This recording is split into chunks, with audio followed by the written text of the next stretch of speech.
What's up, Royal Spartan Tribe? This is Royal Spartan 125, back for yet another great reaction.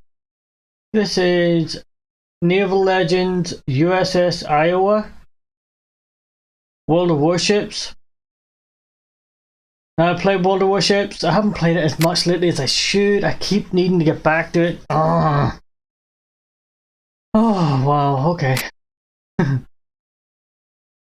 This is a requested video, and I'm glad to do it because I do like this stuff. If you want me to react to anything else, just leave it in the comment section down below, and I'll get to it as soon as I can. I'll be leaving links in the description down below for this video and its channel. My links are there too, so yeah, check them out. Yeah.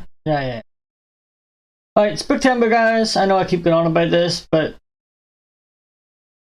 just jump in the comments. See if you're sick of hearing about this. Someone comes to, hey, we don't want to do September. We don't want to do September. Just stop talking about it. And I'll stop. But until that time, scary, creepy videos. I've got a lot of music videos that are like that. Not any ghosty videos or witchy videos or whatever, yeah? Even a pumpkin making video. Give me something. That to be scary. I seen one there recently, History of Witches. I might do it. I don't think it's a scary one. It's just telling you about how certain people were, blacklisted and tortured and murdered. Oh, okay. Victims, pretty much, of the age. I think I love history, so that could be interesting to me. Alright, let's jump in. They were designed to be the best. They met enemies face to face, endured tragedies and enjoyed victories.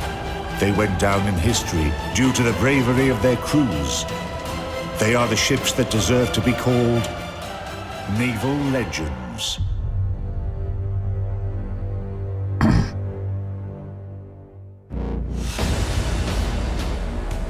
In this episode, Battleship Iowa, a trump card that was never played.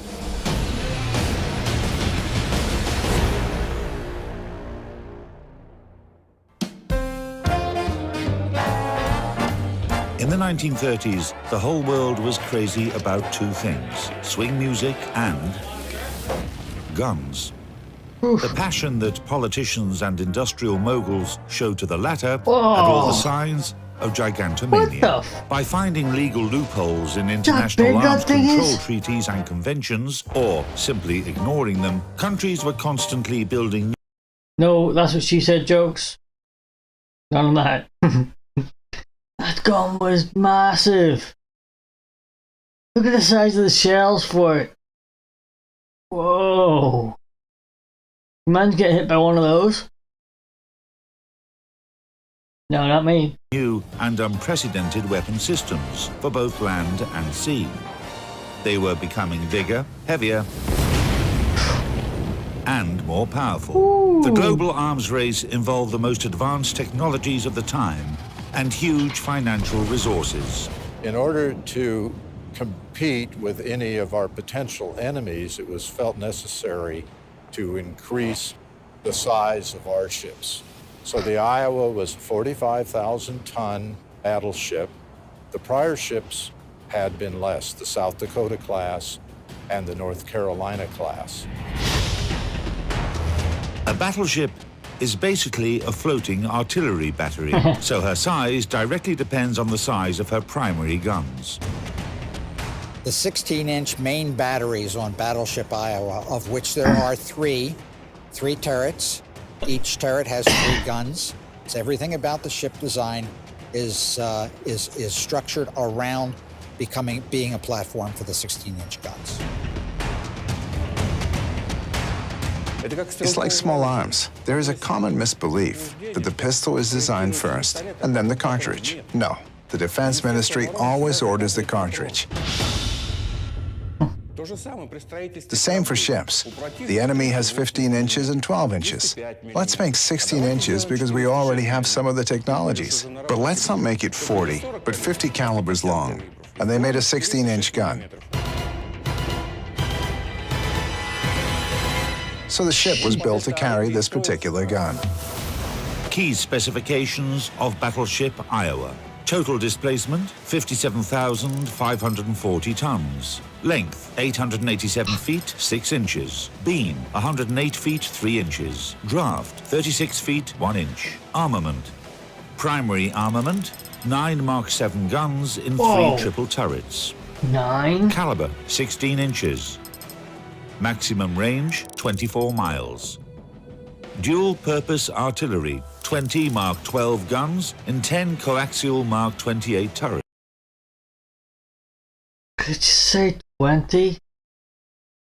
20 Mark 12 guns? 20 of those? Oh! That puts the pirate ships to shame anyway. Remember we used to have like big cannons in the sides of the ships? Yeah, that's nothing compared to that. Holy. Woo! Dual-purpose artillery, 20 Mark 12 guns in 10 coaxial Mark 28 turrets. Caliber, 5 inches. Anti-aircraft armament, 19 quadruple Bofors guns. 52 Oerlikon. Sorry to keep stopping guys, but Bofors guns are like big machine guns, aren't they? They're like really big, heavy-duty machine guns. I think they are. Let me know if you guys know. Especially if I'm wrong. Turrets. Caliber, 5 inches. Anti-aircraft armament, 19 quadruple Bofors guns. 19? 52 Oerlikon Mark 234 autocannons. Yeah. Air group, 3 Vought OS-2U Kingfisher floatplanes. During construction, Iowa's armor was declared higher than it actually was, in order to mislead the enemy. The real specifications are as follows. Main belt, 12.1 inches. Main turrets, 7.2 to 17 inches. Conning tower, 7.2 to 17.3 inches. Main armor deck, 6 to 7 inches. Iowa has the most powerful power plant among battleships. 4 geared turbine engines with 8 turbines produced by General Electric, 8 boilers produced by Babcock and Wilcox. Power, 212,000 horsepower. Maximum speed, about 33 knots. Cruising range, about 20,000 nautical miles at a speed of 15 knots.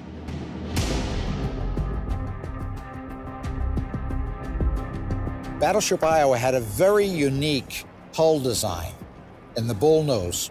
And you can also see that her lines were very tapered, almost aerodynamic. And that's all part and parcel of how they got this 57,000-ton behemoth up to a speed of 33 knots, which is very, very fast and almost, you could say it's almost powerboat speed, very, very unusual for a warship. This became an important advantage later on during the war in the Pacific Theater. With a speed like that, Iowa could efficiently escort carrier task forces. That's insane.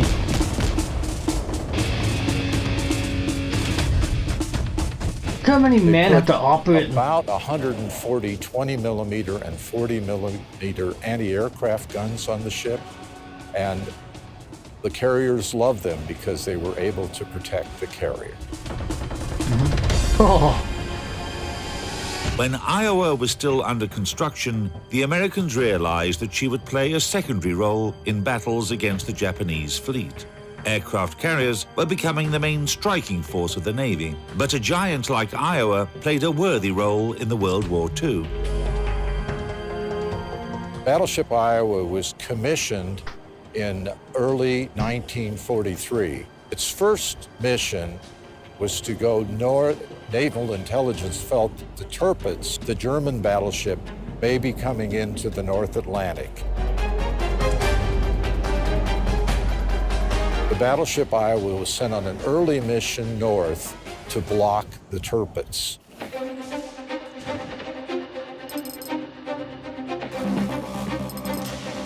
Suppose battleships Iowa and Tirpitz met in battle. Iowa had a higher speed, greater maneuverability, and longer range of fire.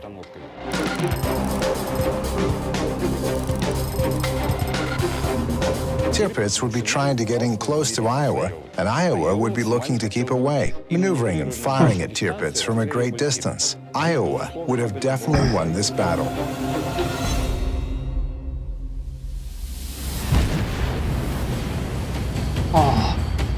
But the two naval heavyweight warriors never met. So we can only imagine how their duel would have ended.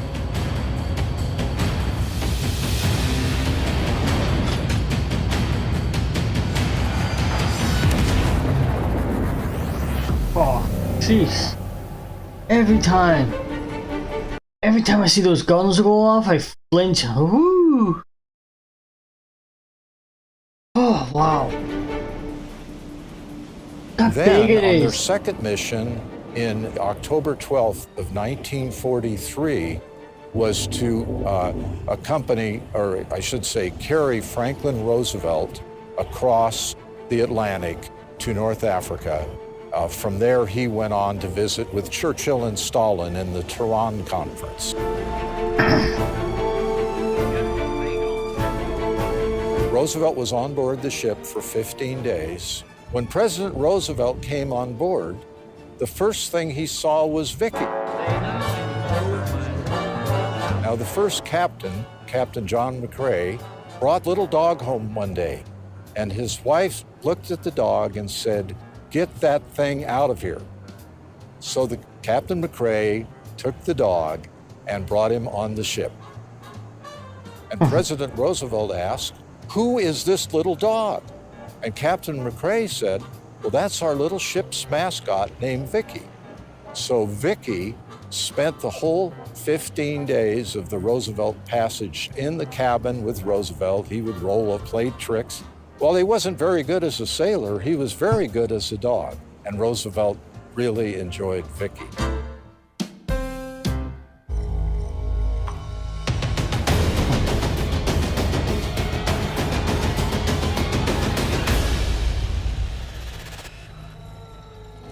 In early 1944, battleship Iowa joined the United States Fifth Fleet, which operated in the Pacific Ocean.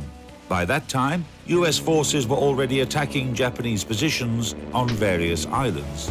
The battleship's role was to provide fire support to landing troops and escort aircraft carriers during air raids on the Philippines, the Ryukyu Islands, and Taiwan. The ship crisscrossing across a lot of these small islands that are really forgotten now. At one point, they went up to support MacArthur's landing in the Philippines at Leyte Gulf. Unfortunately, they went the wrong way at Leyte Gulf and chased a Japanese carrier force that was really a decoy for the landing. What? They came back, but a little too late to assist in the Battle of Leyte Gulf. They missed that one opportunity to maybe have had a contact with the Yamato.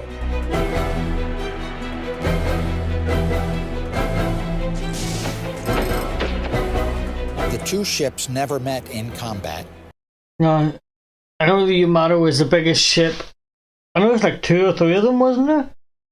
I mean, that were supposed to be built. 2 of them were supposed to be built or something. But it's like the biggest ship the Japanese had, right? So who? I don't know who would win between these two. I think they're pretty equal. I think. No idea. Leave in the comment section. Who did you think when you were watching this? Who did you think would win?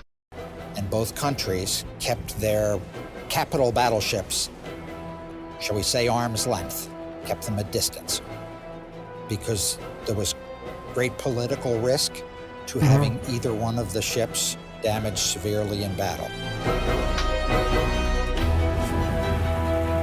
Japanese industry in those days simply didn't have the resources to build ships in large numbers. The solution was simple: to make huge ships that would exceed the largest ships of other nations. Super battleships. Battleship Yamato is the biggest battleship in the world. Bigger? この3連装砲塔は Her shell velocity was 2,600 feet per second, 790メートルパーセカンド while its weight could be up to 3,300 pounds. 5トンの砲弾を撃ち出すことができます。実行上 Such a は large gun could inflict very serious damage. Oh! The Japanese essentially broke the treaty. On the other side, the United States of America was simply building a ship that met the contemporary requirements of naval warfare and could easily, without any extra effort, be built by the American industry. 日本海軍の場合、その建造 During 施 the 設 war, the Japanese fleet could afford to build only 2 しか battleships, しアメリカ海軍はおそらく日本海軍が大和 while the Americans were able to construct more and more new battleships.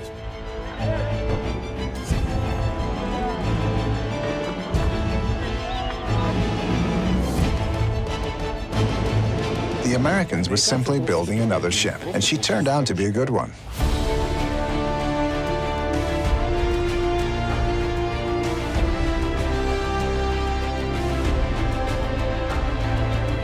The Iowa, I think, would have, of course, I would probably say this, would have taken the day in a battle against the Yamato. She had very accurate fire control for a ship of the 1940s. Oh. And I think that would be an advantage for her if they should fight such a battle. It was so accurate that in 1984, when they recommissioned the ship, they kept the existing system in place. They did, even though they had modern computers. The Iowa could put a round very, very close to the target, so accurate that they didn't need to change it.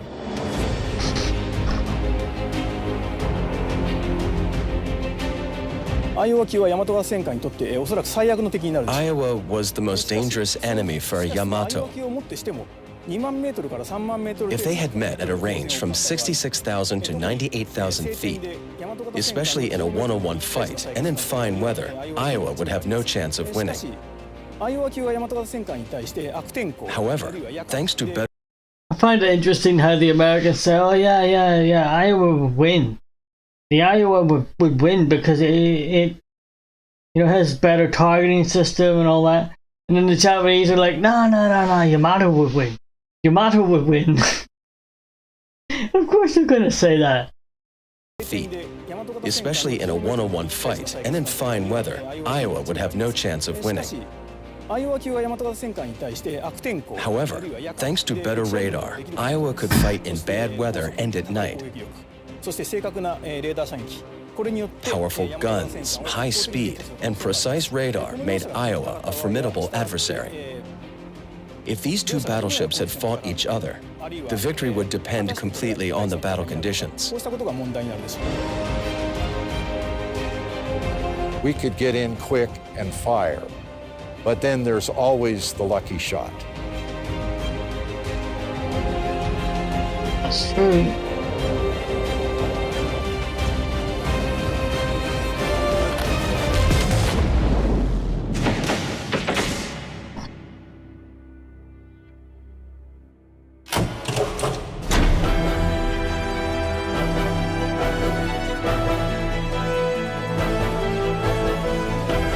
The changing tactics of naval warfare increased the role of aircraft carriers and deprived Iowa of a chance to use its primary armament against surface ships. So the battleship used its firepower against the enemy's coastal positions.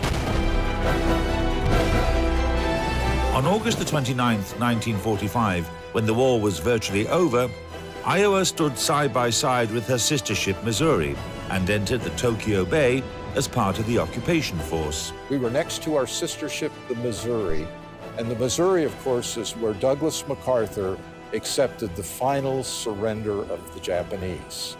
Now, we like to say on the Iowa that had Roosevelt lived, that signing might have been on the Iowa because he had been on the ship.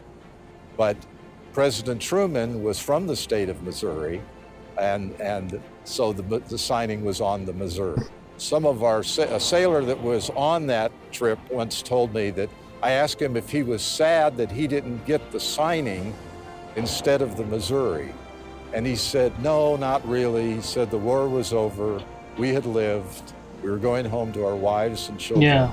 And all the guys on the Missouri were busy preparing a photo opportunity for Douglas MacArthur.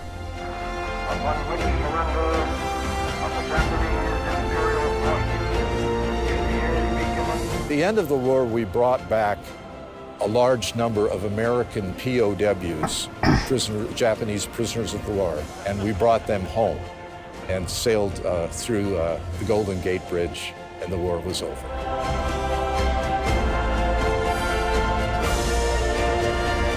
Wow.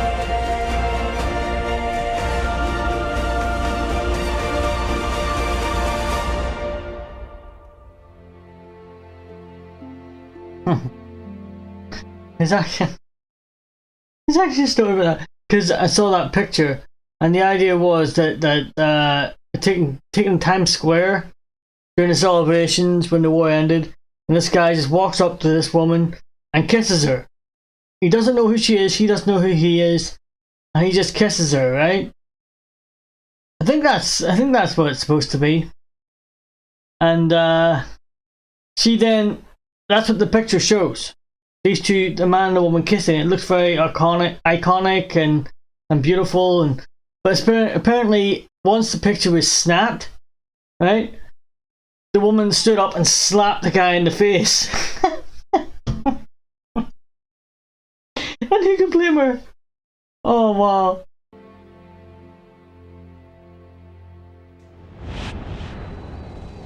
For her service in World War II, the battleship was decorated with 9 battle stars.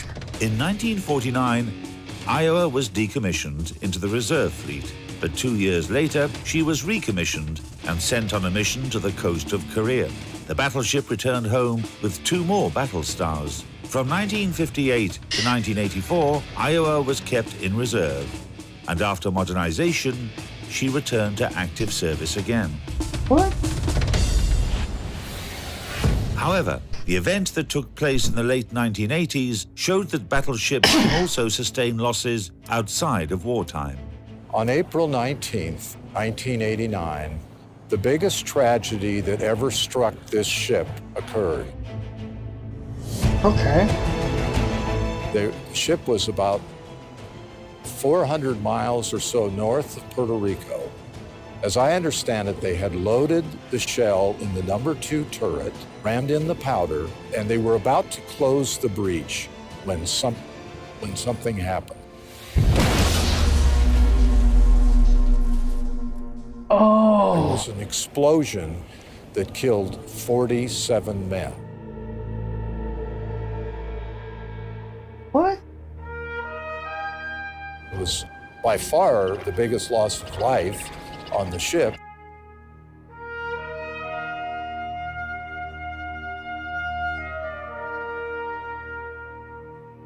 Wow.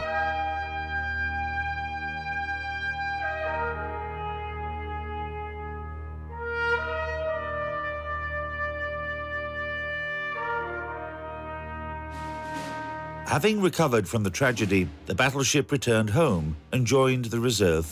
Tell you, to die in an accident, you're going to war, yeah?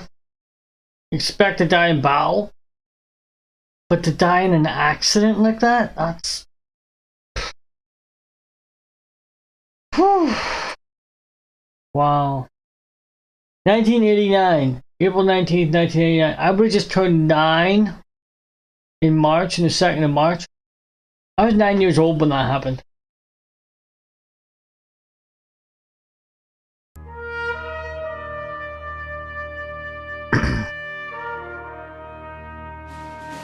Having recovered from the tragedy, the battleship returned home and joined the reserve fleet. In 2001, 58 years since her launch by the New York Naval Shipyard, after she had crossed tens of thousands of miles and fired thousands of shells at the enemies, battleship Iowa was berthed in the port of Los Angeles.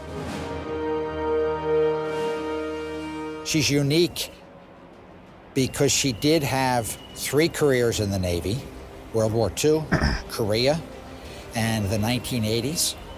And then now she's on her 4th career as a museum chef.